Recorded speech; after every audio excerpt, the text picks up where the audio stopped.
I'm going to go ahead and read the biopics of all of our panelists. And after that, we'll go around the carousel again, and they'll go into a little bit more detail. So Chad, he's at St. John's in Minnesota. He's worked at all levels of football in the state: high school, JUCO, D3, D2, D1, semi-pro, and pro. Kerry Martin, he's actually from Canada, and he's been the video coordinator for Laurier football since 2007. In that time, he's led the transition from coaches film from VHS tapes to a more modern, scalable video analysis and teaching solution. He's worked with all OUA teams to elevate league video resources and game film exchange while continuously updating his skills, knowledge, and contacts for better personal performance. He relies heavily on a wonderful team of video assistants, and one is on the call right now. So go ahead and introduce yourself, Matt. Hey, my name is Matt Kerry. So I work with Kerry Martin at Laurier football, doing video. I've interned with the Saskatchewan Roughriders out west in 2013, and then in 2014, 2015, I worked with the Hamilton Tiger Cats. But then after that, came back to Laurier, and I've been working with Kerry ever since. Awesome. And feel free to chime in with anything that Kerry might have missed or whatever you feel needs to be added, okay? Perfect. Thank you, sir. Yep, no problem. Several assistants have moved on to work in sports management and CFO video positions after their experience with the video staff. And also, as of recent, got a couple NFL guys as well, right, Kerry? Okay, he's muted, but he said yes. In his personal life, Kerry and his wife Heidi lived near Waterloo with their 5 children: Brady, Carter, Summer, Tanner, and Lily. John Riley was a proud graduate of Arkansas State University, has previously worked with Mississippi State Athletics and Western Kentucky football. He has been here at North Dakota State, in parentheses, yes, the one in Fargo, for 1 year, has a slowly growing video tree, and has former students who now work in the industry. Okay. And then last but not least, Tim, he's worked for 8 years. He was the FCS Video Coordinator of the Year in 2018.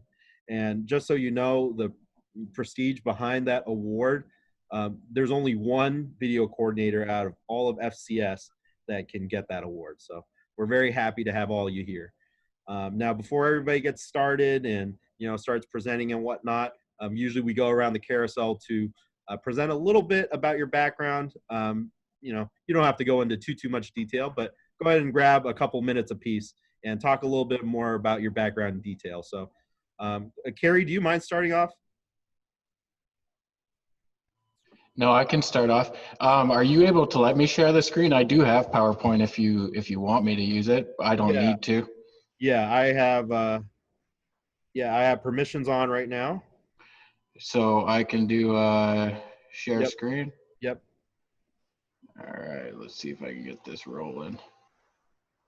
And on a typical panel, like say, if everybody had a presentation, everybody goes probably 5 to 10 minutes. So just be respectful of everybody else's time, and please be muted while people are going. So what am I showing here? Sorry, once it goes into presenter view, it goes kind of funny on me. Here, I'm going to select my second screen. You know what? Screw the 2 screens. We'll just go with one. And I'll just pop this open full screen. How are we looking? Yep, it's good. All right. So I'm not going to go through my introduction again. You got my sidekick, Matt, already as well. I was going to give him a shout out regardless whether he got on or not. So there you go, Matt. There's your shout out. I just thought I'd say a real quick word about U Sports. Some of you may not be as familiar with it. There are 4 conferences in Canada at the U Sports level, which is the highest collegiate football level in Canada. We happen to play in the OUA conference, which is Ontario, 11 teams. So we have the most video coordinators to keep in line, if you want to put it that way. We all play up to a national championship at the U Sports level. So that is the Vanier Cup, which won't be presented this year. Sadly, our season has been canceled. So that's a pretty Big deal. It hasn't happened. I don't know if it happened ever before, but yeah, we're still not sure exactly how that's all going to look. Real quick trivia question. Who knows what the oldest still existing football trophy in North America is? Grey Cup. Close. Ah, There are three in there. Well, two of them you'll probably know of. Grey Cup is definitely in the top three. So the oldest trophy is actually the Yates Cup, which is our Ontario Championship. And I believe 1868 or something is when it was first awarded. So slightly older than the Grey Cup, a little bit older than the Little Brown Jug. Is that the other one that's quite old? So there you go. Ontario's got pretty old championship trophy, and there she is. Last time we had it up close was in 2016. I just thought I'd quickly run through some of the challenges that we have at the youth sports level. I'm speaking in generalizations, obviously. There are exceptions to the rule.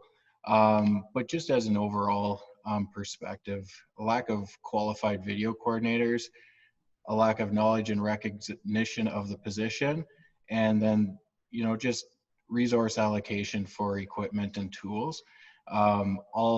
I would say those would be the top three challenges that I see from my perspective. On the qualified video coordinators topic, what I find is a lot of VCs just fall into the position.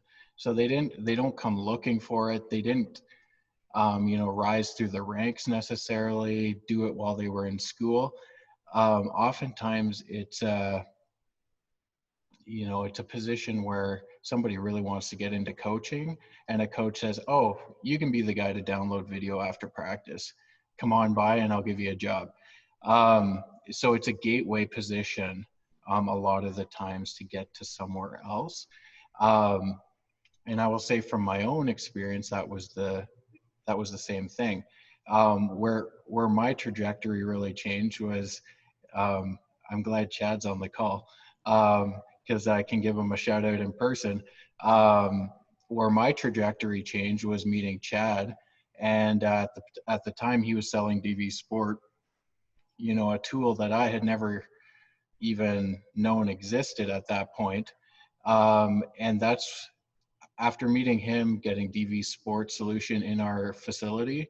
That's where I was really able to get a bigger picture of the position, what's needed, and build from that. So Chad legitimately is the start of my path.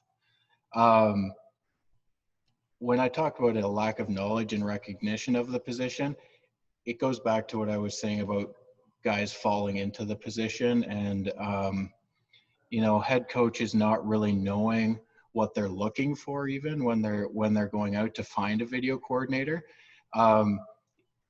You can all appreciate it's behind the scenes. I always say if they don't notice us, it's a good day, because when things start breaking, that's when you are generally thrust into the spotlight. So a foundational role, but behind the scenes, as I'm sure you can all appreciate. The same thing goes, or another challenge here is with resource allocation. And I see this with, coaches and the decisions they make, whether it's to use a certain tool, huddle, or something like that for like a solution. They don't see the large picture. What often happens too at our level, and a challenge at youth sports and at a smaller school, is the head coach is also football operations manager. So no fault to them, but they just have a lot of competing interests. They're responsible for things that happen on the field. But when it comes down to it, if their helmets aren't certified, they notice that their players aren't practicing. If I've got a computer broken and a server that's not working optimally, unless it really breaks, they don't notice, because I'm going to be pretty good at my job, and smooth out those wrinkles. So I'll just leave that at that for now, lest I go on and take up the whole presentation with my pains. There has been some good progress though, for us. One of the tools we use, and Canada is, if you remember back to my first slide, we have 27 teams, which for the wide geographic area we're in we're very spread out. From Vancouver to Halifax, there's a lot of miles in between. And the reality is, I never bump into a person like Thomas who's out in Canada West unless we're playing up into like the national semifinals or the finals. So it's hard to get together sometimes, just because the travel budget isn't there. It gets spent on recruiting. So video coordinators aren't able to really see each other in person at all, or very rarely. And so the Slack forum has been something that I started a few years ago, and Canada West has really jumped on with that as well. I think Thomas might have actually been involved in it, and Nathan Schellenberger out in Saskatchewan had helped make a resource, for example, on how to frame shots for new video coordinators, how to teach their camera people, and so on. So we're trying to use that as a central repository to help raise the bar of professionalism and just ability at our level. I'll say from my own experience, remote tools, remote desktop, web sync on the DV Sports side, tools like that have helped immensely. And with, you know, at our level, we have a lot of part-time coaches, so they might be a high school teacher in the day and then they're running straight to practice. Having these remote tools has been so helpful on many levels, and right now we're still quite locked down with COVID, and it's helping us through that as well. Another thing that I always put on our list of achievements is a national video exchange, because I know how many pieces to the puzzle it is to get something like that going.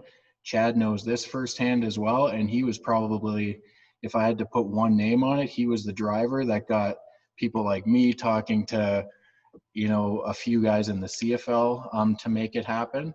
And without somebody like him driving it and some cooperation from all parties involved, it's very tough to get anything done at a national scale. But that's been working quite well. And, you know, years after that initial setup that Chad was involved with. So I have full access to all U Sports and CFL game film the week. Well, in the case of U Sports, the day that it's played. And I will just say that awareness of the VC position has improved. I know from my head coach, he always represents us well and asks good questions on my behalf at coaches meetings. So when coaches are deciding to bring technology in, they're not just voting on it with a bunch of coaches that haven't done any research. You know, we're getting some say. It's not where I'd like it to be, but we're getting represented. And these are kind of my goals for further development. I had told Jimmy at one point, one of my goals long-term is just to have, you know, an established set of training material, mentoring young students, video assistants that are coming in, and building up the qualifications of people that are doing these jobs. I don't want guys that don't want to be there. I want guys that want to be there and that want to get better. And this is for not just my own team, but the league. I think one thing that the VC group could do, and I speak for myself, is raise the profile, like brag a little bit on yourself, taking I know Jimmy does a good job with this with their social media, congratulating accomplishments of, past video assistants and so on that have been in their program. And I think that's something that the VC group as a whole could really do better on, is give fans and followers that inside look and awareness of the position. And I mean, like everyone else in a football team, they want more financial resources. It's always helpful. And I put equipment and therapy in with video. Sometimes I know from my perspective, staff is sometimes a forgotten cog in the wheel of sport. And I am an advocate of any sort of recognition that those people get. There's a lot of work done behind the scenes by not just us on the video side, but also equipment and therapy. You need good people in those spots.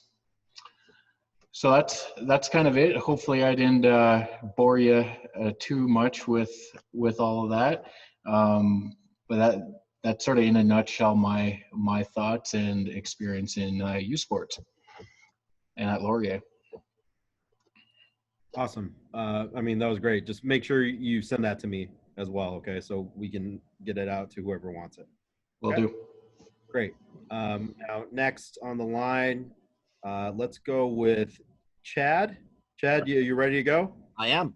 Okay. And to kind of hinge on what Kerry ended with there about therapy and equipment, I've always said, in any instance that I get an opportunity to talk to coaches, is really these head coaches have to understand that they're standing on a table, and the legs of that table are video, equipment, your trainer, and probably your PR staff, the SID people. Without those guys, you don't see teams generally having one of those weak legs be extremely successful. The good teams have strong pieces holding that whole thing up. And that's kind of been one of my main, when I go in and have spoken to teams or meet with them on various things, part of my presentation is really the video staff is the hub of every single thing that you do. The coaches are the spokes and the players are the tire. But if you don't have a hub, your tire is going to collapse. And we all see the people that have extremely weak video, missing plays or starting a play late or stopping a play early, those type of things. It's just, to me, is always, it's extremely frustrating. And having worked at all these various levels of football, it's been probably my main thrust, or the main thing that I've talked about, is trying to improve that nationwide. I mean, that was kind of my discussion with the administrative team last year in Anaheim, was CSVA should have a platform to say, these are the minimum standards for football filming, and have that posted. So every single guy, I don't care if you're coaching, 6-man little league football or junior high or high school, whatever, everyone's filming games. It would give them a platform of, oh, here's how you do it. Here's how you frame it. Here's how you put the whole thing together. So they gave me a framework for that, and that's been forwarded to CSVA, to AFCA, which, good, bad, or indifferent, they don't even know what CSVA is. I mean, that's part of the problem, is we have, this whole niche of people that are doing this work. We're not recognized on any platform, or at least really remotely. You'll hear coaches after a game like, oh, our equipment staff was great. They changed shoes at halftime, or cleats, or this or that. Rarely they say like, wow, we watched 180 hours of, film this week getting ready. Thanks to our video staff for putting it on. But that's, a lot of that is just experience, being around a lot of great people. Fortunately, with my background working at the, should I put this PowerPoint up? Yeah, absolutely. Yeah, you have share capabilities. Just let me know. Yeah. So Chad sent me a PowerPoint. I think it's really good. A problem when I was at the FCS level was naming conventions and having something standard. Chad's going to go through a little bit of that, and let me know when you're ready. I'm ready here. So do I have to do anything, or just change my screen to that? No, I would just change your screen to that. Okay. If you have dual screen, then make sure it's just screen 2. All right. It's just do you have it up right now? No, I do not. What do I have to do to send it to you? No, I got to hold on 2 seconds. Apologies. Technical difficulties. I didn't know what I have to click in on the bottom here. Yeah, the green share button. Oh, okay. I got you. Okay. Let Here me we know go. when he has backup. This is just kind of a little bit of my career path, or these are all guys that I worked with. Todd Downing, who ended up being offense coordinator for the Raiders, he played for me and was my intern. Brian Ayers with the Seahawks. This is Mike Grant, who's Bud Grant's son. He and I have been best friends for years. Brian Gutekunst played college football for me when he graduated high school. He played 1 year of junior college in Minnesota. And of course, I worked with Mark at the Vikings. So this is just kind of a little background. It's kind of more who you know than or who you work with than anything. Let's see, change this. Let me go to the other PowerPoint here.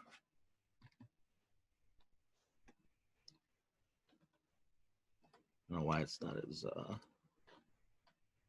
here we go, back to this, share screen. This is kind of when I was talking about the career path of working youth and high school and junior college, Division III, Division II, Division I, semi-pro and pro. The advantage has been at all these places I've had to worry about the video or help those guys put a video kind of procedure together. So, when Kerry talks about the things that I was able to help them accomplish up there, it's all from experience, and you guys all have the same, same background as well. It's just a matter of really applying that and sharing that with other people. That's kind of the main resource, at least. Let me get this other one, the main one that we're talking about up here. There's a discussion. You can have more than one slide per PowerPoint deck, right? I know, but this is I had 2 different PowerPoints and 2 different things going at once. So I might have to get trained in. As much as I know nothing, right? So just the preseason planning, naming convention, we follow the NFL model, which is, the year, the game number, the month, the day of the year, the home team, or the away team at the home team. So, for example, I will always start our season by going into the conference website, pulling that up, then just pasting this into Excel. From that, I'm able to get the game numbers in sequence as they're played. And this is kind of a layout of how it looks is I get the date, the away team, the home team, the time, and then the game numbers. And then when the game's over, I add in these other fields. And one of them, for example, is issues with the game.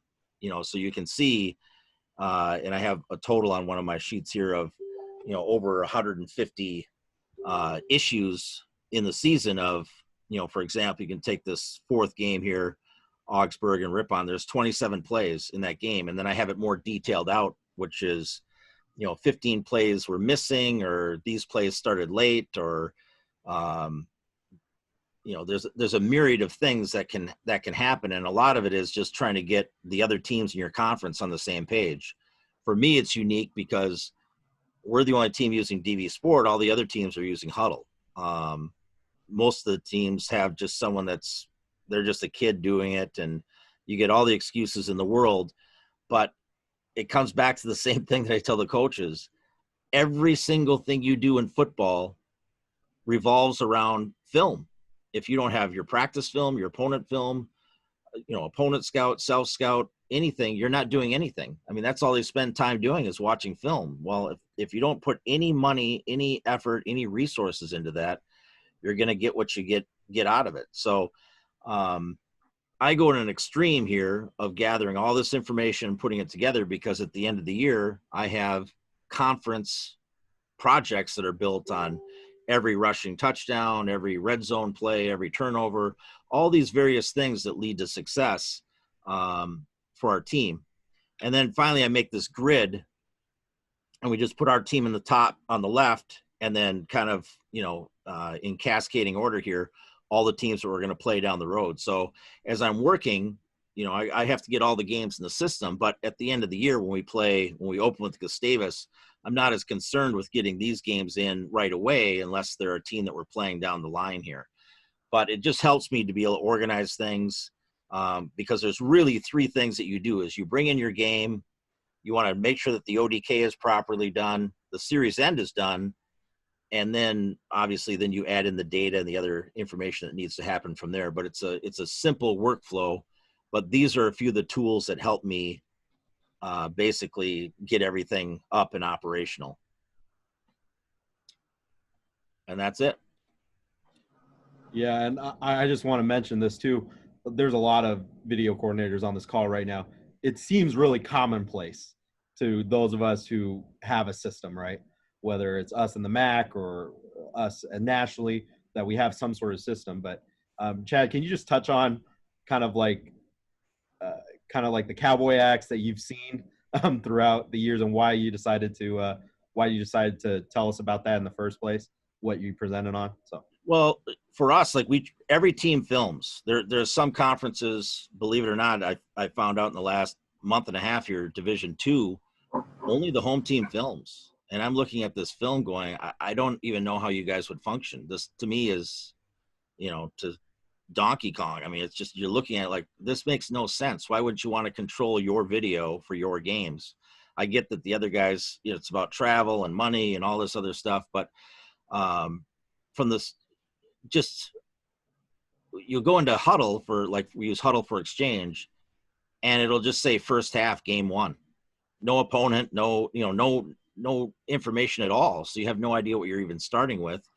And that's just for one of the two teams. So, you see everyone, probably, I shouldn't say everyone, but most people have seen the NFL film that you guys get, and it'll say, blah, blah, blah, the date, and then who shot it at the end. That gives you, most people know, even for our conference, we've got 10 teams. I know that the teams that are good are the teams that have good film. So, if Team A is playing Team B and Team B isn't got a good record, not a good video team, I'm probably going to take the other team's film. But inevitably, they'll both miss a play. You're just hoping they don't miss the same play. Or you have teams that, I had a team last year, they went from okay video to much better video. And one of the things they did is they invested in buying an EVS, crank up system. To me, it's spending all this time. I've seen all the garbage. You try and find, okay, here's a ready list of good things that you'd want to recommend to people. And to me, I think it's simple. You just look and see who's doing it right, and you copy them. I mean, I don't think it's anything, that you have to, learn from a book or from a meeting or whatever. You just look around. If you can observe, you can see who's doing good things and apply that to what you're doing. I typically will take a photograph of every single game when I'm setting up my camera. They'll walk away to get a drink or go downstairs. So I'll take a picture of our camera and their camera side by side. And Pete Pino, who's one of my close friends at NFL Films, who collects all of our film, he couldn't believe it. He was like, oh, I thought those guys, he goes, I can see why their film's so bad. They got a camera that's the size of, a cell phone. Or now people are filming games with an iPad. And I had, you got to hold your tongue. But I've had people say, like, oh, why don't we have a good, they'll say to their coach, like, why don't we have a good setup like them? Oh, we got a better setup. We're using this iPad. And I just want to just break out laughing. But you just, I'm filming my kid or filming something. So I just shut up and say, okay, whatever. Awesome. Well, thank you. We'll definitely get back to a couple of those concepts on the Q&A. So just hang it tight. All right. We get through one more presentation, then we'll go into the Q&A. Ready, John? Last but not least. Yes, sir. Ready to go. Yep. So John is actually going to go and talk a little bit about the benefits and some of the challenges when it comes to working at a smaller program. And whenever you're ready, go ahead. You got capabilities. Gotcha. Thanks, Jimmy.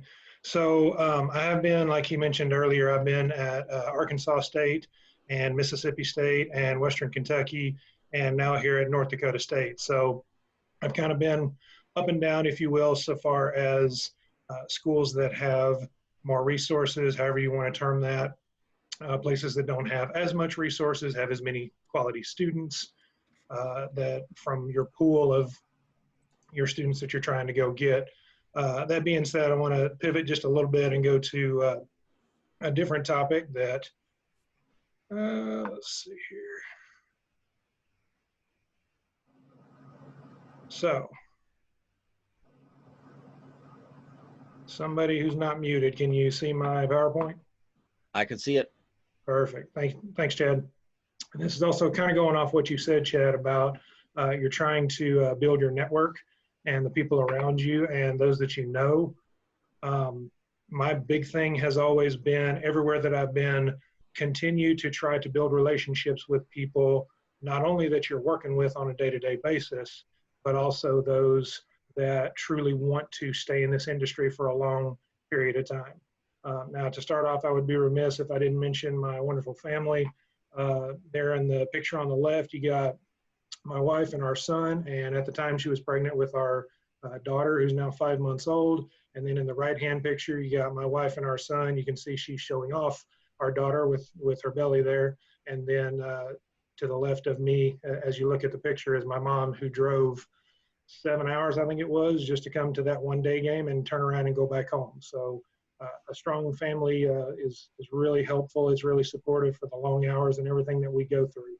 That being said, we'll go back in time to the start of my career at Arkansas State. So a note on this: every single person that I'm going to show you in this PowerPoint that I have arrowed out, if you will, I reached out to every one of them today to say, hey, I'm going to put you up on a PowerPoint. Are you good with that? Every single one of them said, yeah, man, that's awesome. I appreciate it. Good luck with your presentation. But the reason I say that is because I have continued to maintain my network and build it up along the way. So Mark over here works in sports information now. Lance right there works at DD Sport. DJ is at University of Texas. In this next picture, when I was still at Arkansas State, Chris right there has gone from Arkansas State to the University of Mississippi in Oxford, and now he's back in Jonesboro. He and his family wanted to make that move back. Also over to the right there, you've got Brooks, who's currently at the University of Arkansas, doing some awesome things with post-production over there. And looking at this next picture, you kind of got a large group of people who had worked at Mississippi State. So Roger, who is now currently at Rice. You got Jason there, who doesn't do video anymore, but he is at Akron University. Andy Comer is now at NASCAR, and he basically traveled halfway around the SEC West before he went to NASCAR. And then Brock there is one of my good quality mentors. While I was at Mississippi State, he hired me to be his assistant, where I handled some of the post-production, and we also handled 5 other sports besides football. So I handled a lot of the scheduling when it came to that with our students and getting that stuff done.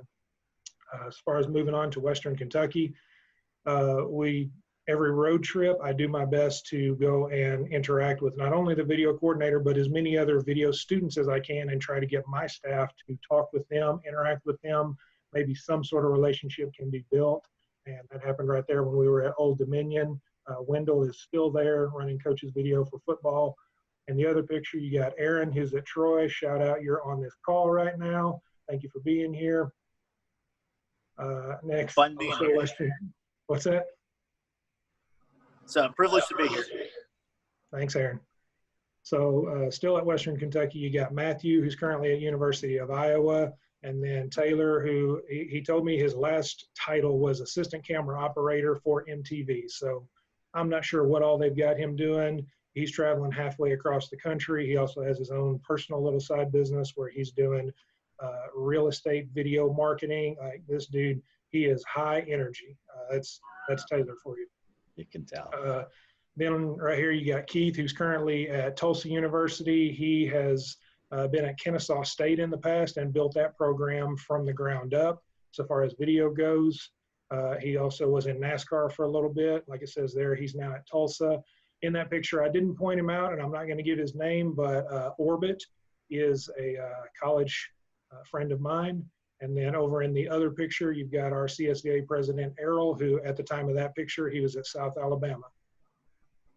Moving on to the last picture that I've got here, this was at the National Championship in Frisco this past January, and that's all of my video students that got a chance to make the trip with us. I show all of these pictures, like I said at the beginning, to make the comment that you continue to build your network as you go, and then reach out to all of them, stay in touch with them as much as you can. And not only the people you work around, which is what these pictures all showed you, but then on top of that, build your network out from there. So start in your own conference. I've only been here at NDSU for a year, but the day that I walked in the door, the very first thing I did was try to reach out to every video director in the conference to get a good email and a good cell phone number. And if they had an office phone, just someone that I could get in touch with for every need that I would have from a video standpoint, and they could reach out to me. So that street goes both ways, but at the same time, Chad, you alluded to this. If you've got missing plays, you've got bad plays, you've got bad film, you've got a camera that's messed up or something, you don't want to wait until Saturday night, 4 hours after their game has been done. And now all of a sudden you're getting a mass email to everybody in the whole conference that says, oh, hey guys, got a couple plays with missing end zone clips, sorry. Okay, that doesn't tell me a whole heck of a lot. But if you've got their contact information, you can either reach out to them by email or text and say, you may have seen it before they did. You may have been buzzing through the film and you see play number 60, something's messed up. You shoot them a text and say, hey, I noticed on your film, this was off. Did you know that? And you may have caught it before their coaches even saw it. So you're doing everything that you can to try and not only improve your own department, but also help everybody around you improve. And from there, people are going to know, like Chad mentioned as well, who has good quality video and who is going to stay on top of their craft and try to improve their craft and make sure that what they're responsible for is good quality content. And then from there, try to help others out and help bring up not only the people in their office, not only in their conference, but the next total generation of people who are coming up. And Jimmy, I really appreciate you putting all this together and having us come together and try to bounce ideas off each other, and then also share with anyone who's willing to come in. And recording this for anyone who wants to watch it, that's phenomenal. I really appreciate you. I agree. Sorry, hold on. My head coach came up through the door. My bad. Sorry, Coach. Yeah. He says it's okay. We wait. So I personally have a whole set of questions that I polled my students on for you guys. And some of the questions may be, let's go with slightly on the more sensitive side, but I think it's important that we bring up these issues, right, while we have this platform and opportunity. But before we do that, I just want to acknowledge a couple people that I might be seeing for the first time. Joel, are you on here? Do you hear us? Yep. Yep. Awesome. Thank you for being on the call. Mark Prada, you on here?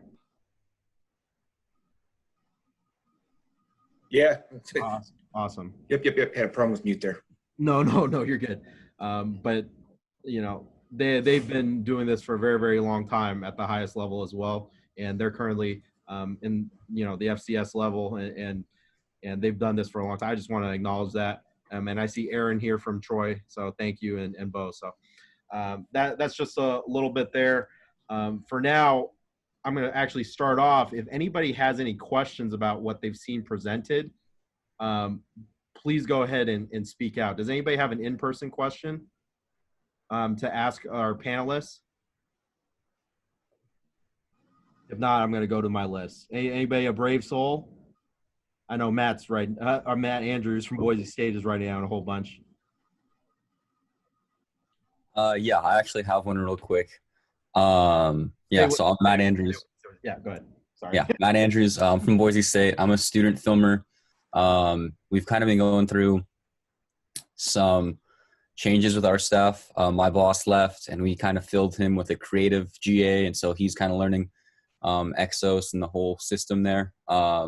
And so it's kind of been my job to fill out the staff. And so I was just curious if you guys have any tips. John, I saw that your staff in North Dakota, you guys have a pretty large student staff. And I was wondering if you guys have any tips for how to hire students, because I've kind of just been reaching out through social media, but none of them are qualified or know, what a first down is. So I just was curious if you guys had any tips on that. Hey, man, that's a great question, because we're kind of going through the same thing here. I'm at Colorado State now, guys. been here a little over a week, about a week and a half now. In my experience, one of the best things you can do is if you have a school of communications within your university, is get in touch with a professor who teaches a 101 class, intro to communications course, and tell him, hey, we're looking for 3, 4, 5 students to come film practice. Now, one thing is, don't be too picky. Just because somebody doesn't know anything about football doesn't mean they can't do a good job. And that's where your leadership and instruction will come in. I've been doing this going on 20 years now, and over the years I've hired plenty of students who can't tell the difference between a quarterback and a running back. But that really doesn't matter. You know, all 22 is an all 22 shot once you teach them how to frame it up, and Skelly and inside period and tight end zone and a wide end zone. It's all about, at the end of the day, we're videographers first and we're football aficionados second. So I would tend to lean more on someone's ability to run a camera first of all, and secondly, not be afraid of heights.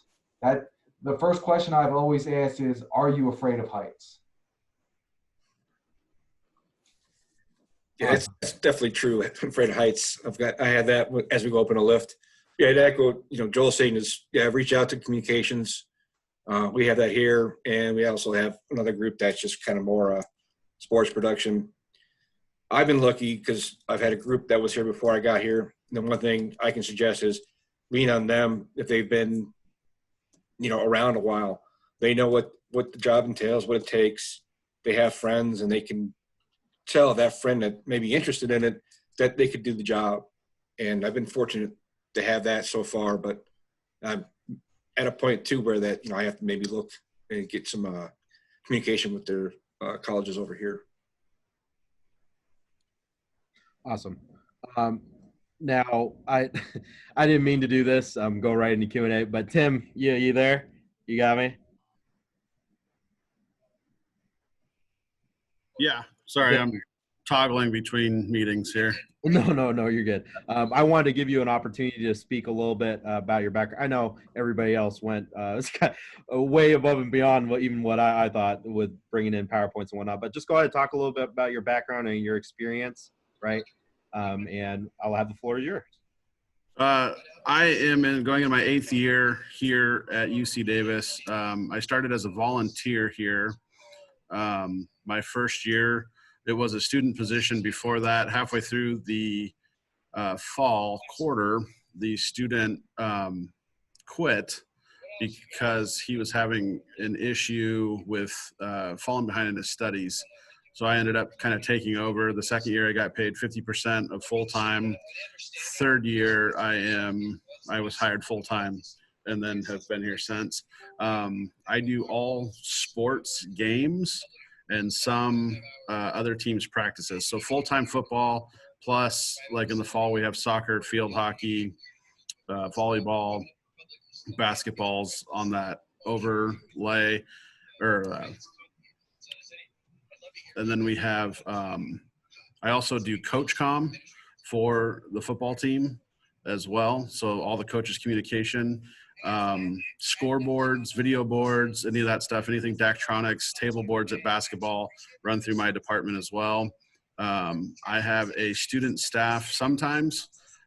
Sometimes it's hard to find student staff, but we try to get as much stuff done as possible rolling through at the same time as you guys with the bigger staffs. I know we always watch like the national championship game with the FBS, and we're on Facebook, and CSVA's got these kids that are, the two teams are taking pictures, and it seems like it's from the 20 to 20 every year, and everyone's got a job, and it's like me and I think when we travel 2 students and myself, and we get all that stuff done.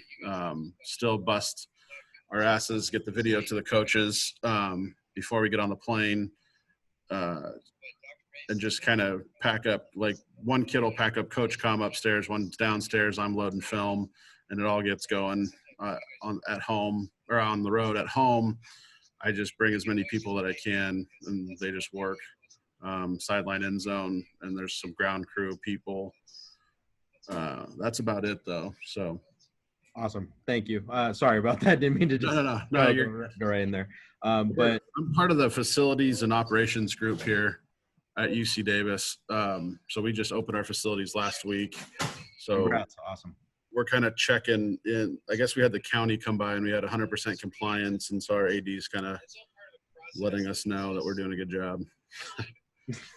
As long as he knows, then we'll all be good. But now this question comes to you can speak in whatever, I guess, scope you want, but what can the industry do better for smaller programs?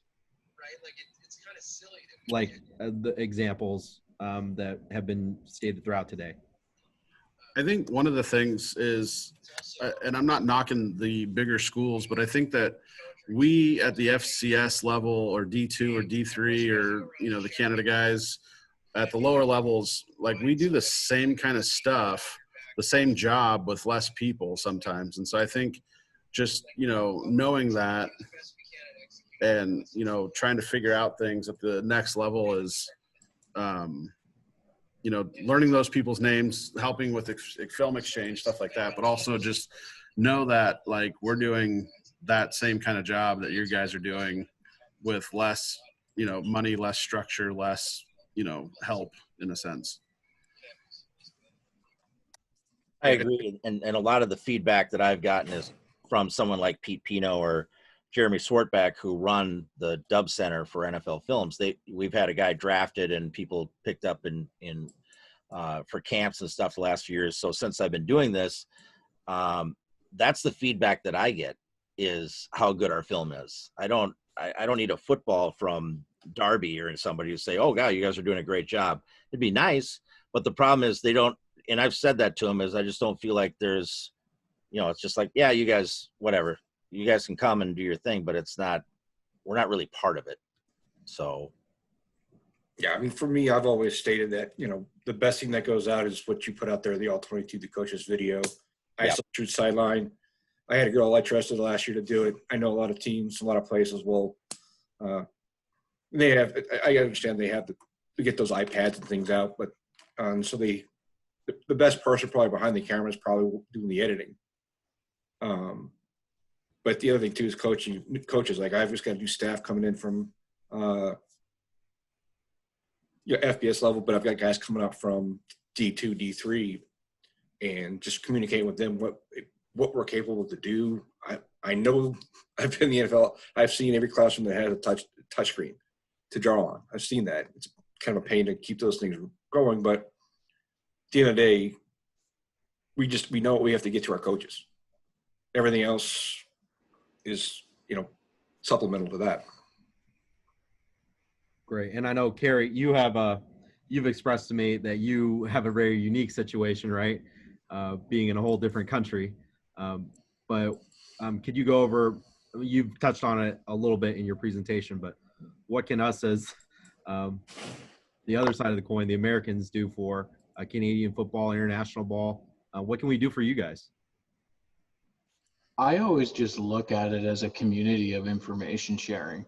So whether it's a building of, common resources or people to bounce ideas off of, like Tim was saying, they're like, we're all doing the same job, right? Now, granted, our level of resources is quite different. The number of bodies we have doing the different tasks can be quite different. But I mean, I find this too, like I didn't really mention, but I'm a part-time video coordinator. My full-time job is I'm actually the campus store manager at our university. So, I've got other stuff going on as well. But in that industry, again, in higher education, whether you're a big or a small school, I always have my ears open because I can learn things from those schools, and that's both in football and in my other job. So just shared resources and a forum to do that in. Awesome. Anybody else have anything to add before we move on to the next one? Yeah, Jimmy, just to kind of tag on what Chad mentioned earlier, equipment has got a certification. Video, we don't necessarily have anything. Yes, it seems simple enough to tell someone, point the camera towards the field of play where there's people running around playing football. That sounds simple enough. But I noticed the other day somebody had a list of questions that they give to all their prospective student video workers coming in. And it's like, okay, what position does Tom Brady play? Now, no, you don't necessarily have to know that, but if you do versus someone who doesn't, then that's a good indication that you have a half an idea of what's going on with football. Just whatever it may be, from setting up cameras and tripods to being knowledgeable of different types of equipment to, as our industry continues to change, we have to educate people who want to get into this industry, and then not only educate them, but require them to know everything that needs to be done. And once some sort of standard gets set, whether it's a naming convention, whether it's how to film all 22, how to film a tight shot, is it a tight end zone, is it a wide end zone, all these different things, once some sort of standard gets set, then you require people to know and occasionally brush up on making sure that they remember the things that they have to know. You don't take a test one time and then 10 years later, you're still a professional in the industry doing equipment or whatever it may be. You have to continue to not only know what you got to do, but advance and move with the industry as it moves forward.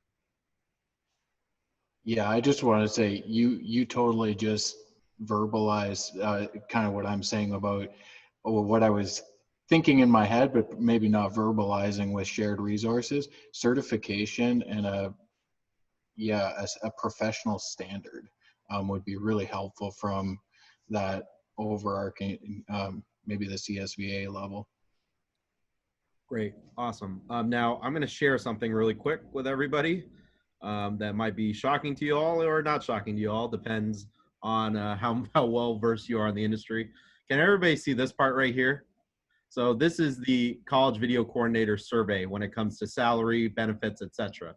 Right? Yep. Can everybody see this? Yep. Okay. Take a look at the salary per year. You have everything from a decent salary at 55 to Lord help, the $10 per hour. There's not even anybody below the FCS level, right? What I wanted to ask was, what do you think causes this disparity, and what can we do to potentially improve these, I guess, shocking is the most politically correct statement that I can have for these salaries, but what are your guys' thoughts on this? What causes this disparity, et cetera? In my opinion, I think that's all driven by the TV money that's coming in now. That's why I think you're seeing coaches taking pay cuts, other higher-ups taking pay cuts. Or, a lot of that was driven by TV. FCS level, we don't really have that. Even the action during the week, we'll have 1 or 2 games, but everything is driven by people in seats. So that's where a lot of that is. I said it a couple of years ago, even in the NFL, I go, just to be a head coach at the college level in a Power 5, take like a Jim Harbaugh, pay is just as good and job security is even better. A lot of it, I think, just comes back to the coaches just not appreciating it from a standpoint. They'll talk about the equipment guy and, we got to have a strength guy and we got to have PR person or whatever. They don't talk about video. I mean, if everyone that did video said, screw it, and said, see you later, it would take a week and they'd all buckle to their knees because they don't have any idea of what we do, how long it takes, what goes into it to get it all right. And it's just, I've got a good deal here with the school that I worked with, but that took a few years for them to understand what it all entailed. I mean, most coaches, and that's the problem, and I've talked to the AFCA about it, is Division II, 165 teams, Division III, 347 teams. Every one of those guys gets a job, and they're like going, okay, you're the youngest guy on the staff. You're going to coach tight ends and do the video. And every coach I talk to say, well, you're going to have a half-ass tight end coach and half-ass video. The person that does video has to do video. Other people's film part of it? And they got to be coaching. They're like a coach. No, I don't know. The guy I used to get it to is no longer at North Carolina. So I'll tell them, you need to have.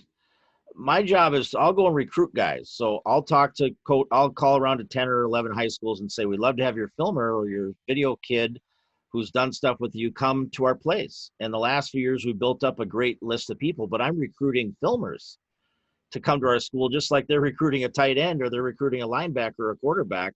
And if I can get, 8 or 9 guys, a couple will stick. The last 2 years ago, we had a wide receiver that was ineligible. He filmed, did a great job. This last year, he had, a dozen touchdowns and over, 1,500 yards or whatever. I mean, he had a great year, and the guy can do it all.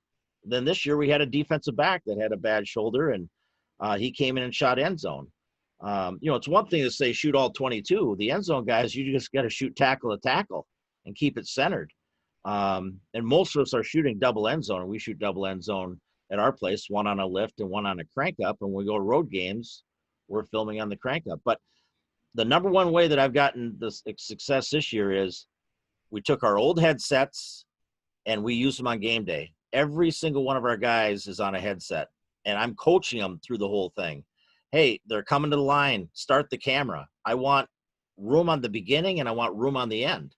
And that when you watch most of the film, you'll see a play and the play is over and they just stop the camera. You need to zoom in on the ball carrier that it was intended for or the running back, and don't stop the camera till he stands up and flips the ball to the official. That's kind of the cadence that needs to be disseminated amongst all of us. I mean, there's only 893 people that play football in North America that would care about any of this. And the problem is only less than half of them have a video person. Great. Anybody else want to add to the disparity financially? Can you repeat the question? So I showed the survey of all the Yep. disparities when it comes to salaries. No. And kind of talk about the reality of, people from the FCS and below making that amount of money. Right. Gotcha. Without going down the socioeconomic path or the geographical, whatever, like living in New York City versus living in Fargo, you're going to have that difference. Outside of that, just looking purely at the job responsibilities that we have, coaches, in my personal opinion, and some other people I've spoken with, there's a lot of them are still trying to adjust their thinking to where, kind of like what Chad said, the video person is not just that last coach on the end of the bench. It's like, all right, we've got all our positions covered, except maybe tight end or running back or whatever position that we might need to fill. Oh crap, we don't have a video person yet, and we don't have any undergrad students, or we don't have any part-time people to come in and run it. So this last position that we're going to fill, they're going to have a room that they're responsible for from a player position group, and they're also going to be our IT technology video person. And we're not going to throw a whole lot of resources over there. At schools that have these resources available, and even those that don't, you have to remind all of your position coaches, and especially your head coach, and if you can get to administration, just mention to them, hey, I've got a lot on my plate. I've got a lot of responsibilities. It takes more time than you think. With coaches, it's out of sight, out of mind. As long as they don't have to think about it, they don't worry about it. They're dealing with 5,000 other things. So as long as the other 5,000 things are on their mind, and we as video people are just appreciative to walk in the door, do the job, get done, and leave, then we're going to get what we're going to get paid.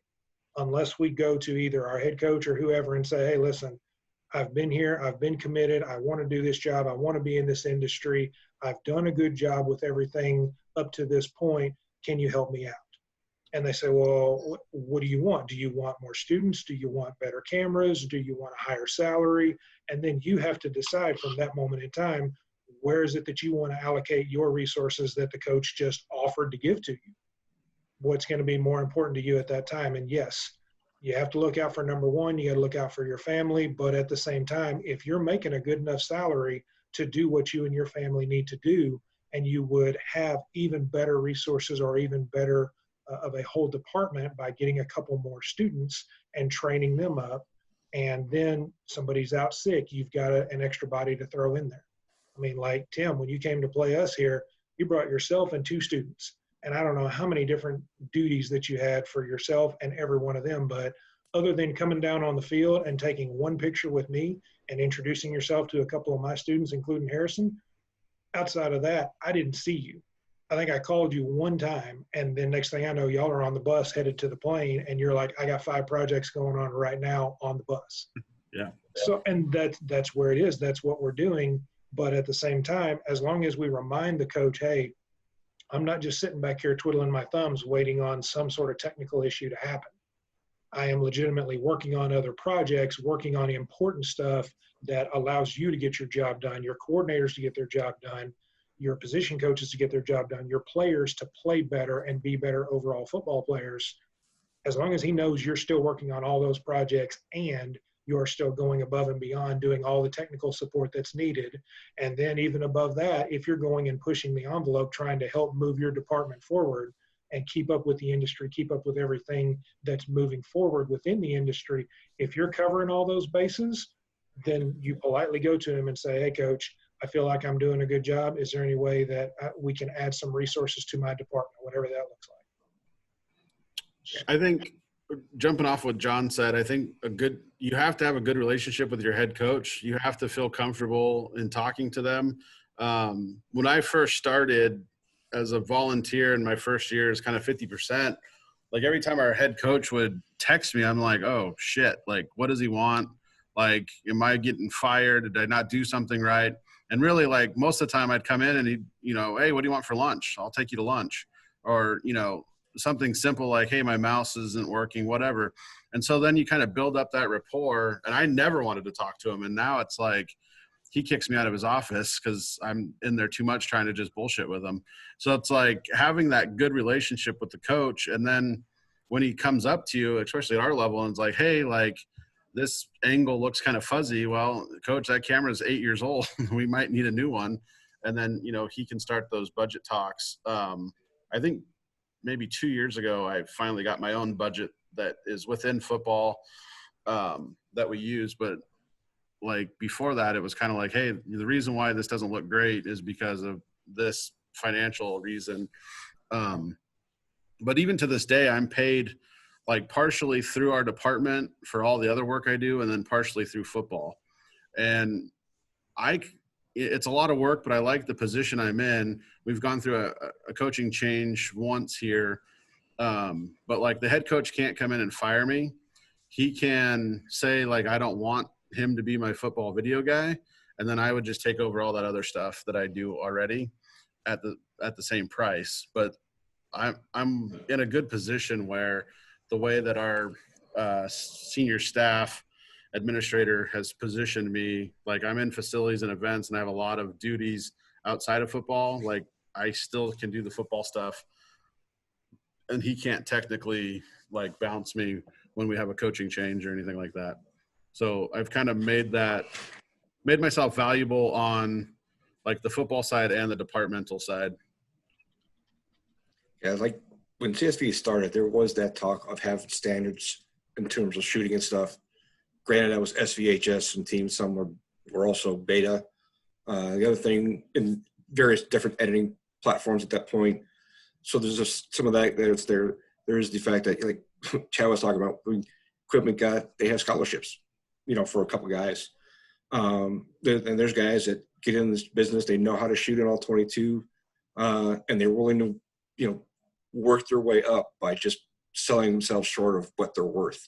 And, that makes a whole different deal when you're like, if you're trying to have a family and just live someplace, if you just kept the job at a certain price, they're never probably going to give you a bigger raise. You're not going to get, I had one kid that was the third guy with the 49ers. He thought that low price was going to go up because it was just an introductory price because he was the first third guy that they ever had. So that's a lot of other big reasons is, they thought that with CSVA, there was maybe not some certification, but some some skills that you had to have, which would allow for some extra big money coming in. I know like Ken at UCLA, the only reason he got a big jump in salary was he actually got converted with an IT status. that was sent down by a lot of times, like even for Tim, like the California school systems. A lot of times, like Oregon State and Oregon, these schools will set the price at what they want to pay. That's the other problem. Great. Now, before I keep going down this list of questions, anybody have another in-person question? And I'm also giving everybody probably about a 20-minute warning out of respect of everybody's time. Hitting this at 5:30 Eastern Standard. Anybody have a in-person question? Go ahead and speak now. I had one quick in-person question. So I'm at North Dakota State, student assistant under John. And I guess the question is so I'm going to be a senior this fall, starting to look for kind of the next step after I graduate. I was just wondering what are the best ways to network in order to get a grad assistant spot out of college, or just, anything like that pretty much. Be in these webinars, join the CSVA page. I know there's some people that don't like it, but I know that I've seen multiple posts of hey, if you want an internship or a job or an assistant or any of that stuff, send your resume to me. We can talk. I mean, I wish I had the ability to have an assistant, but I don't have it yet. But just being a part of that, organizations, networking. One way to do it is just cold call some of these people. If John is looking for film, maybe John, you have him call, Joel Barron or Aaron or whoever and get him comfortable with making those connections. So at least you hear that voice over the phone. Not that you can never not network enough, but, I had a sort of an assistant, a student who just wanted as much experience as possible last year. And I would have them call for film that I needed. And they kind of got a little bit, but then they realized they didn't like doing the video stuff and the hours and being away from their family. So that would be my best thing is just network and force yourself to be a part of it. Yeah, and if I can chime in real quick, I'm kind of in a similar spot. I'm going to be a senior this upcoming year, so I graduate in 11 months, 10 and a half, 11 months. And actually, I just cold called Jimmy, actually, which is pretty funny. I just kind of reached out to some video coordinators and just tried to do that. So I'm kind of in a similar spot as you, and I just kind of sent it. And then Jimmy's a great contact, obviously. He obviously got me hooked up with this webinar and with the Facebook page. But personally, I just say email. Worst thing that happens is they don't respond. But I think it's worth it for sure. The other thing I'd say is don't be afraid to take a job, even if it's a volunteer position, even if it's paid 50%, if you're living on the floor of the building, whatever, get your foot in the door. And once you get your foot in the door and show what you can do, there's going to be people that notice that and will hire you, whatever. 8 years ago, I was a volunteer. I made no money, zero money, commuted 35 miles to work and then back. So 70 miles a day. Family helped me out a ton, and not everyone has that kind of situation. But I mean, now I'm, live on my own, have an income, have benefits, that sort of thing. I've forced them to see my value. I didn't just be oh, I'm volunteering, I don't, I can leave. I forced it as much as I possibly could to fit that position and take it away from a student. I think one great source, and you have to think about it, is probably going to be your school account representative for DV Sport, Huddle, or even Exos. Because one thing is they know jobs that are coming open, and GA positions coming open. I think there will be an Acro will have a GA after this season coming open. And he got that job while he was my student here at YSU just because we did a demo of something and he had to run it, and the account manager saw how well he could at least run that. They will always try to put people that are good workers on their product someplace else, which I think they tried to do at South Dakota State. Also, it's kind of what you can do. I mean, it depends where you want to live. You could take the path of, Kerry is a good example. He's, managing the bookstore for their school. So there's other jobs on campus that you can do that will potentially give you release time to do this. None of us that are in this call are doing this because we're making a ton of money. It's an enjoyable position. It's very gratifying because there's a beginning, a middle, and end, and you have all these things that you have to do. You're responsible for it. I'll tell coaches a lot of times, I could show someone how to do this, but then it would take me 10 times longer to do what I have to do. There's a sequence of things that happens in my mind that I know what I have to do. I'm not following a punch list. So all the other advice is great, but it's a matter of figuring out the right place to go and who to hook your wagon to. Maybe if you find the right head coach with the right understanding, the right whatever, you're going to go there, help them get good. They're going to go somewhere else. Awesome. Yeah, I just want to piggyback off of Chad that I spoke about this before. Your interview happens every single day you step into the office. Right. Because it might be actually somebody that's on your video staff right now. That might be a student with you that hires you 5-10 years down the road. It might be that GA, or it might be that volunteer that's in the football office that thinks of you and hires you down the road. There's a lot of people. I'm not saying what you did was wrong, Matt, but just remember to network with the people that are around your age and that are going to grind with you all the way up to the top as well. Because again, statistically, one of you are bound to pop off and get a head job, right? But while, people that are more experienced in the industry will go to different things or they retire or whatever it may be. So just don't ever forget that. Okay. Awesome. That was a great question, by the way. And get to know all of your coaches. Piggybacking off that, like you guys were saying, like we had our D-line coach is now the defensive coordinator up by John. And, he called me and said, I don't know if we're going to have an opening or not have an opening, but are you interested? And my wife said, no way in hell we're going to North Dakota. So, I just told him that, and he said, we're good. And, not that I would have beat John out or anything like that. I don't know how that would have rolled out, but, my wife is going to determine where my next job is if there is a need for a next job, not the other way around. I don't have the pants at all, so she's going to be the one to let me know what's what. Awesome. Anybody else have an in-person question before I go into these last couple before we all get out of here? I'll take one more in-person question. Once, twice. Okay, great. So my question comes from, if you're a first-time video coordinator or you're going into a bad situation, what do you attempt to fix first, stepping in day one of your video program when everything is on fire?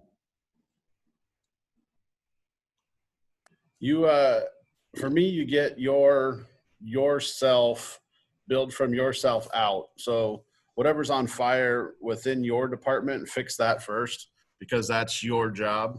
If, the DFO or the head coach or whatever, fix what you have to fix. So every day you come in, you're as perfect as possible. And then you can try and help other people along after that. But if you're not perfect or close to perfect, if, the fire is inside your department and you're trying to fix something else on the other side, worry about yourself first.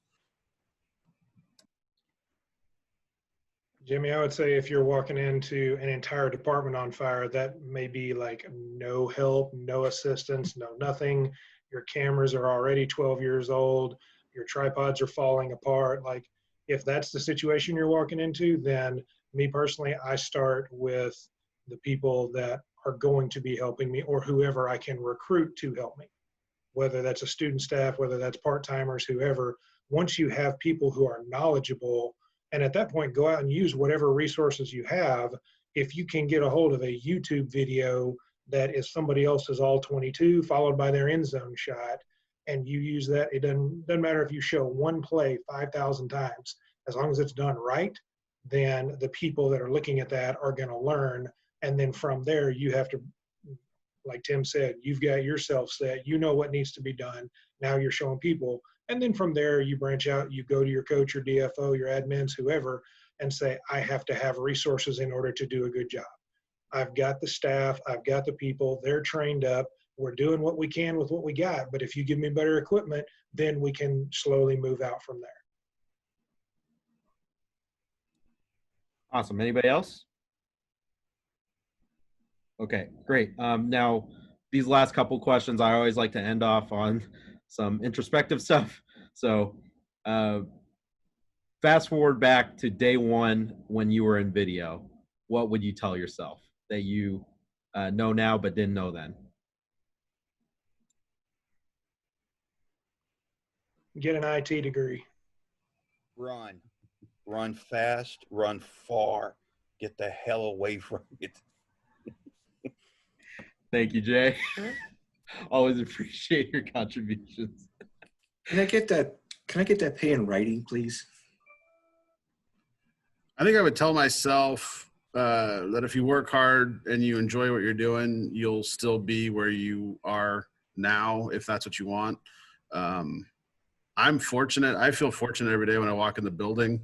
I love what I do.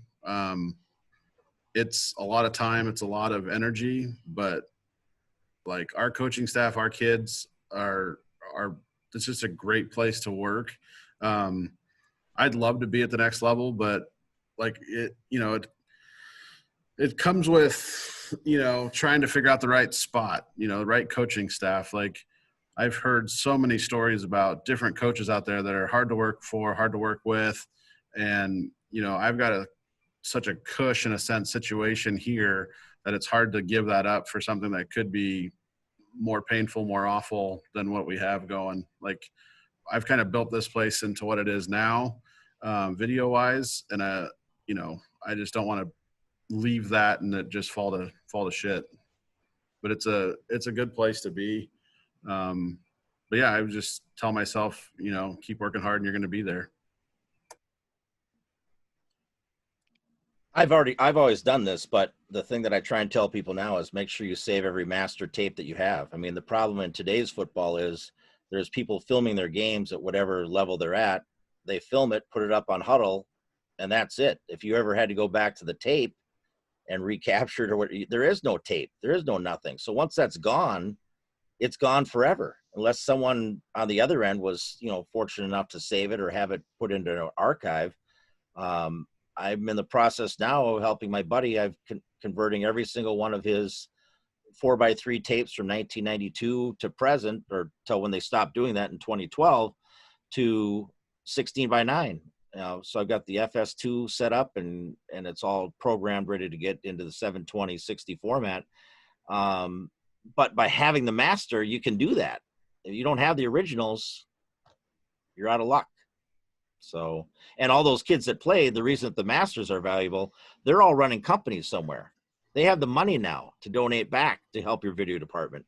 We've made more money in the last 2 years in our video department at St. John's because we have every film from 1953 when John Gallardi became the head coach until now. So the fortunate thing is we've had 2 head coaches in 70 years, but we have every film. So we'll be able to go and digitize those things, get them ready to go, and then make them available. We've had significant money given to us so we have the right cameras, we have the right computers, we have the right things that we need to have. And that's having those originals. That's found money. Great. Anybody else? Kerry, anything you want to add? What would you tell yourself? I would go along the same, yeah, I am unmuted. I would be along the same lines as a lot of what's been said here. I think one thing for myself is be confident in your abilities and don't be afraid to say you need something. I know it took me quite a while to get to the point where I realized I didn't have to play the hero and band-aid everything to work. It's okay to say you need something to have it happen. Just because you can tie it together with string and make it work that day doesn't mean it was a success. Now, granted, I still will do those things if need be to get the job done on the day of. But that would be the one bit of advice I think I'd give my younger self. Other than that, I wouldn't trade anything. It was part of the process. It wasn't ideal. I didn't have tools. But I learned why you need tools, why you need process. So I wouldn't trade that either. That's awesome. Now to end this off, hopefully this doesn't get us all kicked out of the industry page, but if there's anything that you would say to the bigger programs or the industry or anything about the stigma maybe behind working at a small program or anything like that, why it's great to work at one, just kind of speak your mind a little bit and leave it with the last word.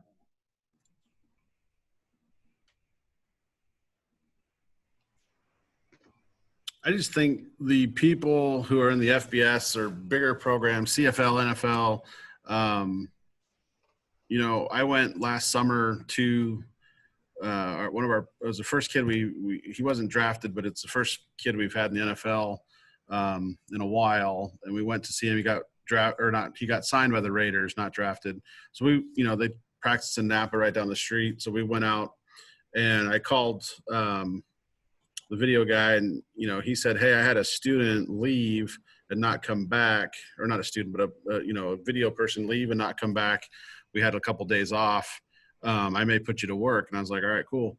And then here I am. I'm in one of the boats from 8K, filming Raiders practice, doing some individual and some team, just randomly. Like I didn't expect that. I was just going to see our guy, and he called me later that day and said, you did a good job for us just throwing you in there.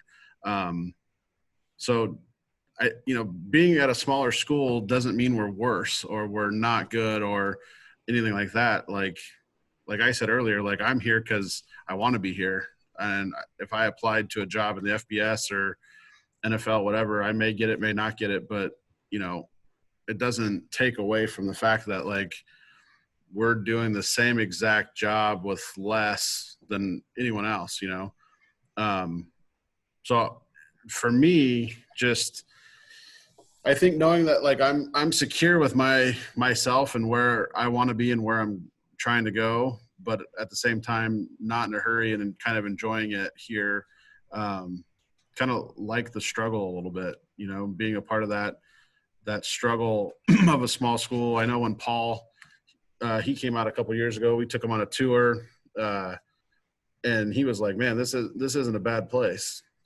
Like it's not all bad. Like our stadium's nice. We got good shooting locations. It's nothing bad about this place at all. It's just, we don't have the budgets and the, multi-million-dollar ability to get everything that we need. But we grind it out, and it's fun. I like the challenge. It's different students every year. I don't have an assistant. I get people that don't even know what a quarterback is. I got people that don't know what defense is. And so it brings me to be better explaining, hey, you got to get the group that's on the 10-yard line on your right-hand side, those kind of instructions, instead of being like, hey, go get the D line. I think the biggest thing for me is just that, there's no rule. I mean, that's the problem that I kind of started with, going to guys that are on the rules committee. I said, there's no universal rule for football filming. Don't you think something should be put on the books? They kind of resisted. And when I've talked to these other, FBS video people, they'll say, well, we've got a conference rule. I don't care about a conference rule. There's 29 conferences in Division III. Everything's okay in my conference. We start getting outside of it, you wouldn't believe the garbage that we have. I mean, Don Beebe is the head coach for Aurora College, and he could not understand why we thought their film was horrible. And he played in the NFL. You think that he'd have some sort of a foundation of like, here's what it should look like. This is what we want to be able to get. And that just, again, proves the point that if you have the wrong head coach, they don't care. They just think, oh, well, what we're doing is great. It's the plays, not the players, or whatever they want to say. And that's ultimately the issue. Like, Kerry's brought up and John's brought up, if we had some sort of professional, instead of playing,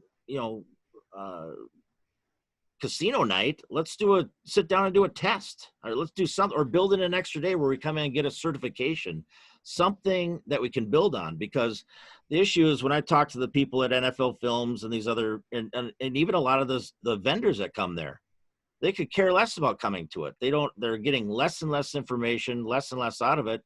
And they look at it as a party. I'm looking at it as, how can we learn? What can we get better?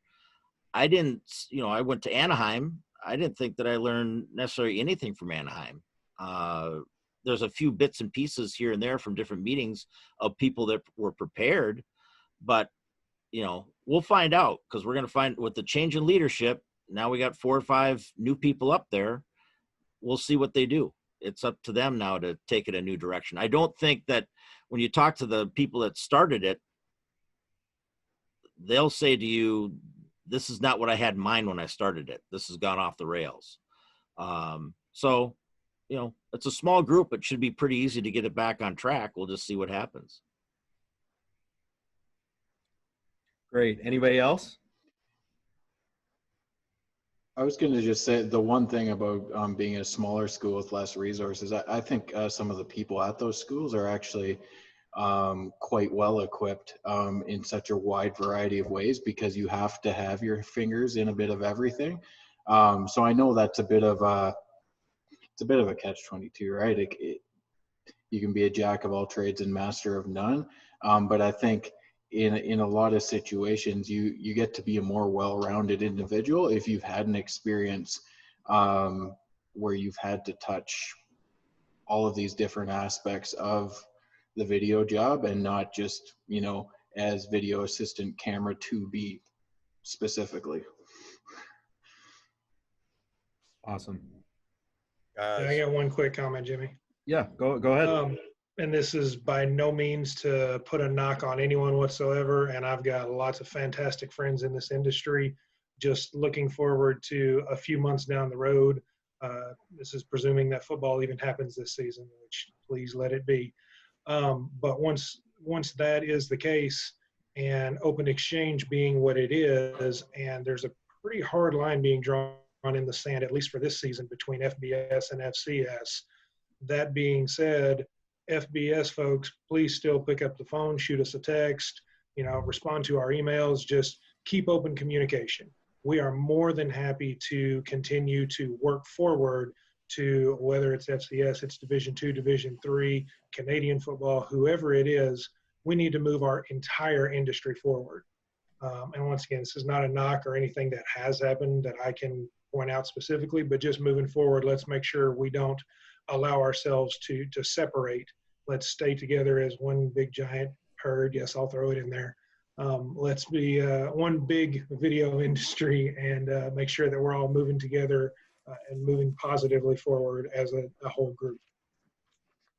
John, I would challenge you to contact your conference office and educate them. I know we did so in the Big Sky, and our people had no idea what was going on at the FBS level with the open exchange. And so now they're kind of, we're most likely going to stay with Dragonfly this year, but at least they know for next year that we need to wait a little longer. Our conference makes that decision in February. The open exchange whole policy didn't come about until June 5th, I think was the vote.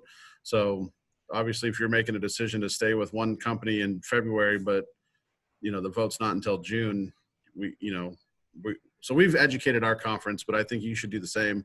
I know Rick was going to talk to him. I don't know if it's worth sending multiple people or not, but yeah, that's the same kind of thing that we're dealing with. Is I'd hate to call Jimmy and say, hey, can I get some film? But then also, hey, Jimmy, can you send it on Google Drive because we're not on Exos? And make him do more work than what he would like to do. So, well, to be fair, I don't think everybody's going to be doing the 1 terabyte Exos drive. We'll probably all be doing 1 terabyte Google Drive, OneDrive for the next year, couple of years. And I was told last week, because I asked this question from the CFL and some other people, it actually hasn't been decided. One of the things that I found out last week at the end of the week was they're going to have both vendors do it in parallel because some of the issues that came up. So the problem with all this is they're making decisions, and we're literally the last to know. We're not involved, so it's okay. I guess we're not dating anymore, but that's okay. We found out in the FCS CSVA roundtable meeting that going in the lower levels. That was the first time I had really heard about it. Okay, well, I'll drive because you say north. Yeah, it's north. Yeah. Oh, you went on outside again. getting directions to get up to the dairy. Hey, don't say I'll drive because then I'll just go around. I know. So Okay. Thanks, Mark. um, Thought he was going to jump in there and give us some quality contribution, because I know that he's been at least in contact with people at his school, if not trying to push that conversation up to the conference office. And Tim, I promise I hear you loud and clear, and it's murky political water, we'll put it that way, but we're trying to find a way to move forward, but not just make it about us. We don't want to separate ourselves away from the game officials and everybody else that relies on our video. So yes, we live in a technological world and things can change overnight, and we're trying to find a way to make that work. But on the back end, if we say, okay, we're done with, program X and we're going to move over to program Y, well, now on the backside of that, all of the coaches, all the players, everybody else, they don't even see it, don't have to worry about it, but the officials do. And people at the conference office have to look at it and grade, look for penalties, look for ejections that are going to happen or whatever.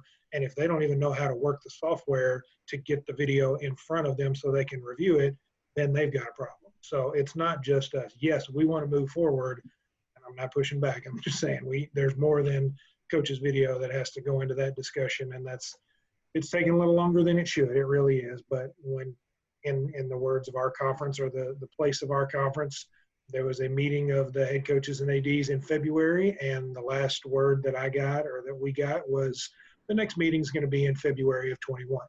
So it's like, okay, so we're quite literally just missing this big, giant, fast-moving boat, and we're going to wait till next year because nobody wants to jump on board this right now. They want to wait till everybody's sitting back in the same room and having a big open discussion next February.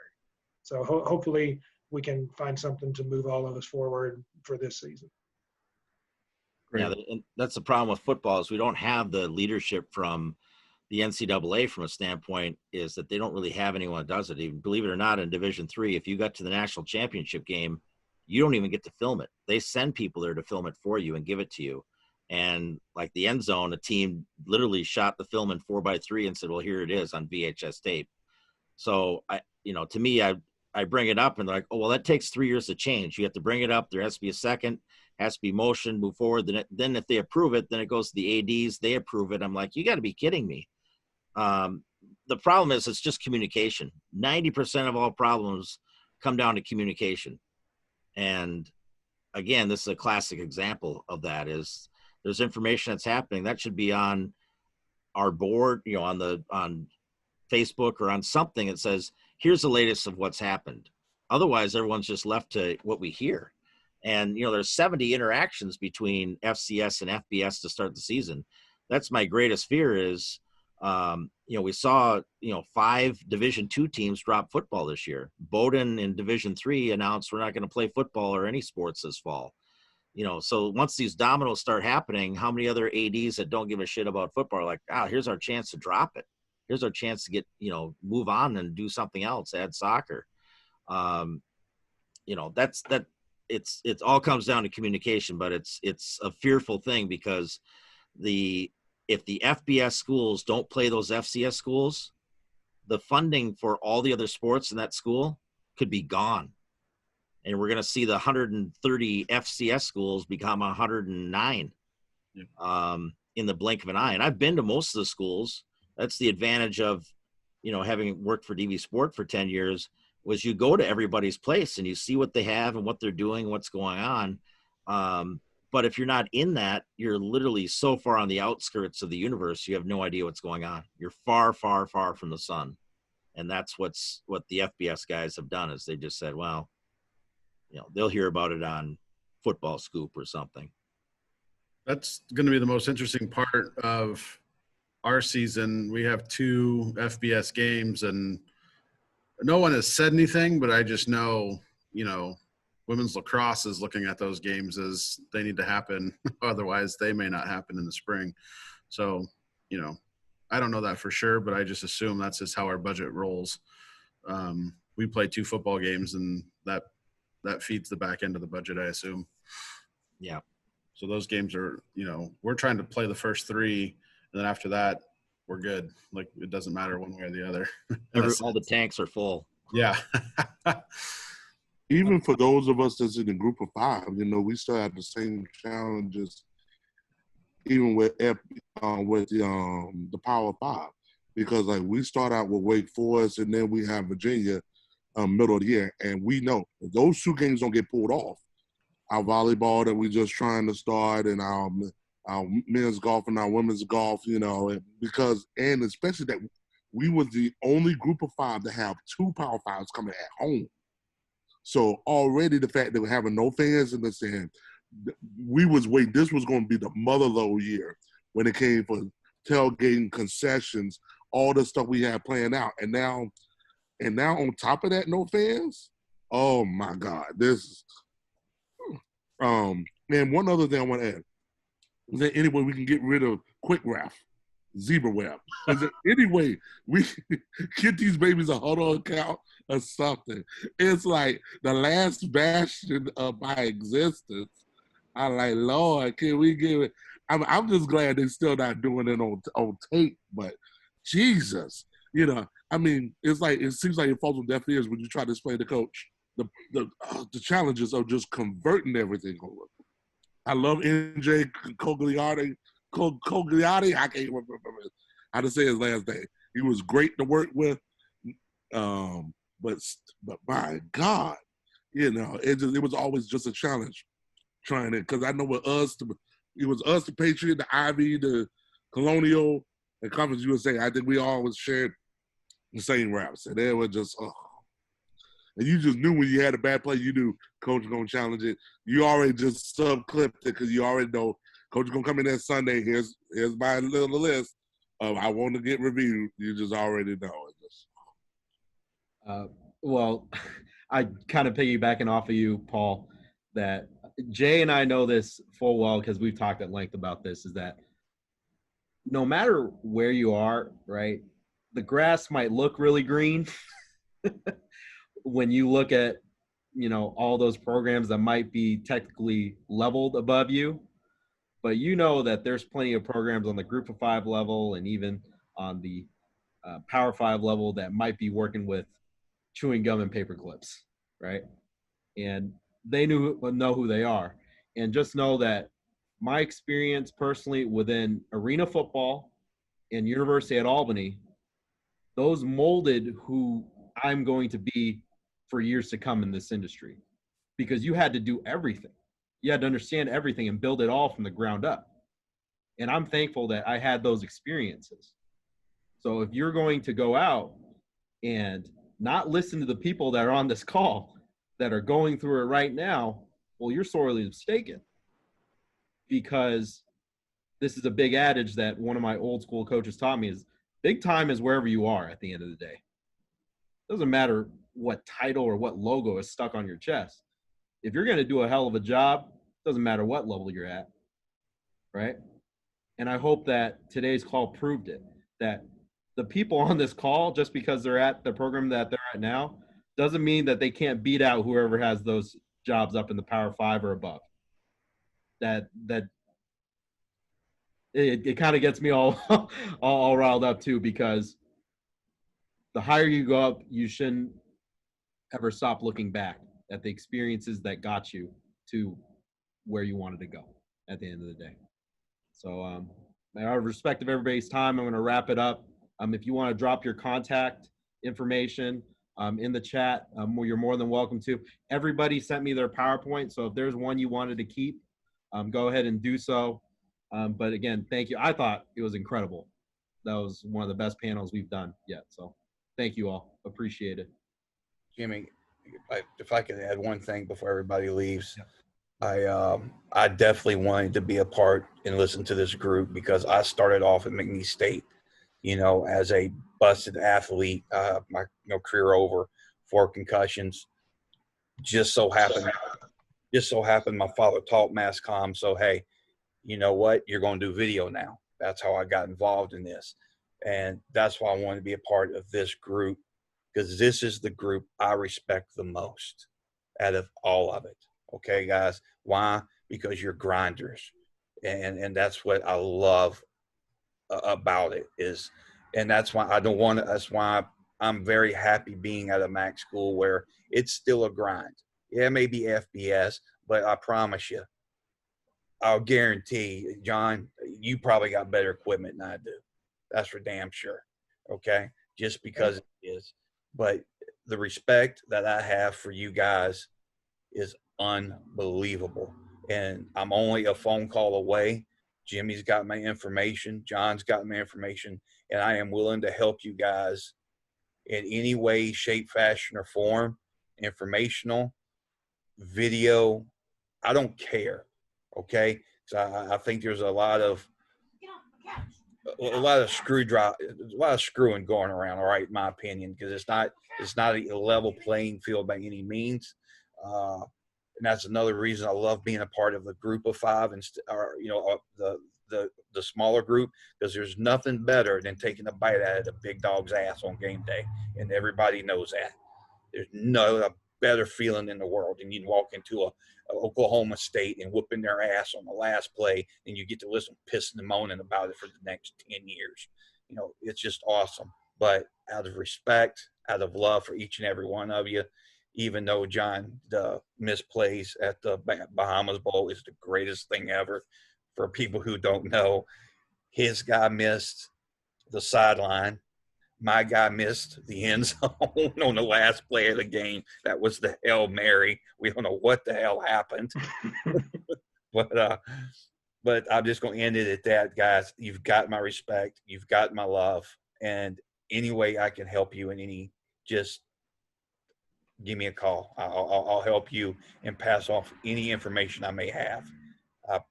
All you got to do is let me know. Thank you, Jay. You're the man, Jay. Now, continuing on with this, I'm sure a lot of the same questions and concepts will be touched on Thursday, but the FCS and below gets another shot at the spotlight. And tomorrow, actually, Mr. Briggs, we're actually going to go through the 17 commandments of video and the cardinal sins of training students. It's expanded from 10 to 17, right? That's why we put the X through it. Yeah. But please stay tuned on that. And then one more person on Friday that I can't forget, Adam from Cincinnati. He might not be the most vocal person in the world when it comes to putting himself out there on CSVA, but he is one of the best in the business for what he does and the standards that he set for himself, his students, in the industry. So that would be a hell of a talk to go through. But again, thank you for everybody that took all the time. I know we went a little bit over, but worth it. Ripples make waves now. Just because we put a little drop in the water, a drop in the bucket right now, doesn't mean that we can't continue these conversations, make these issues aware to those that need to know it, right? And then hopefully make some real positive change in our industry, because we're fighting for that right now.